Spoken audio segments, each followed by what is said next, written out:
Hello friends, welcome to your horror channel MJM. Today I am going to tell you a scary story about Kong and Skar King, a story in which Kong is influenced by evil spirits that change the course of his life. So please be with me as always.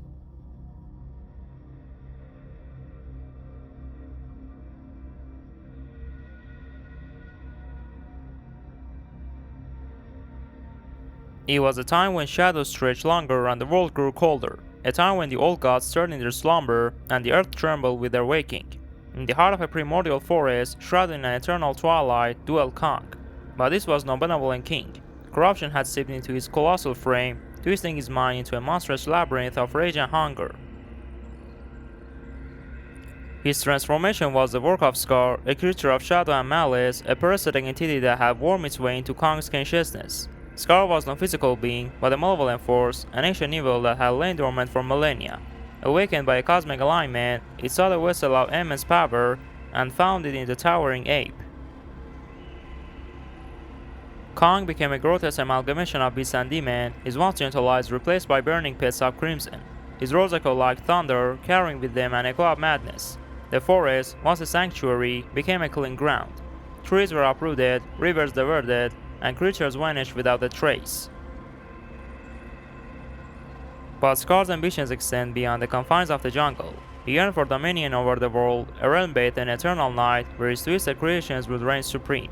To achieve this, he needed an army and a holy horde to scour the earth, and so he began to experiment, using his dark powers to twist and corrupt the creatures of the world.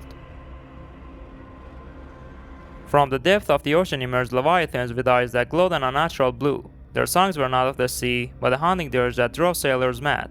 On the desolate plains, skeletal creatures rose from the earth, their bones animated by a malevolent will. And in the mountains, monstrous chimeras were born, grotesque combinations of flesh and stone. As Skar's influence grew, so too did the darkness that enveloped the world. Days became shorter, nights longer, and the moon hung like a malevolent eye in the sky. Fear crept into the hearts of men, a cold dread that gnawed at their souls. They spoke of whispers in the wind, of shadows that moved on their own, and of monstrous creatures lurking in the depth of the forest. A group of desperate souls, driven by a flicker of hope, decided to confront the growing terror. Armed with courage and little else, they ventured into the heart of the darkness. Their journey was a descent into madness. They witnessed horrors beyond comprehension, faced creatures that defied the laws of nature, and heard the echoing laughter of Skar. One by one, they fell, their spirits consumed by the darkness. Only a young woman, a shaman with a heart as pure as the morning sun, remained. She faced Kong, the monstrous king, her spirit unbroken. In a final, desperate act, she sang an ancient song, a melody of light and hope. It was a gamble, a desperate prayer, but it worked. For a moment, the darkness in Kong's eyes wavered. A flicker of recognition of something lost appeared. Then, with a roar that shook the earth, he turned on Skar. The battle that followed was a cataclysm, a clash of titans that tore the world asunder. In the end, Kong, or what remained of him, fell, but with him fell Skar. The world was scarred, but it was free. The darkness receded, and the sun returned, though its light was tinged with the memory of terror. The survivors, few in number, began the arduous task of rebuilding.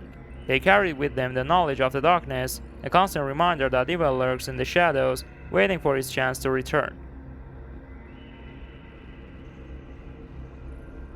Thanks to the dear viewers who watched the story till the end and spent their time on it. So if you enjoyed today's horror story, please subscribe to the channel, like the video, and write your comments. And I leave it to the great God until Thursday.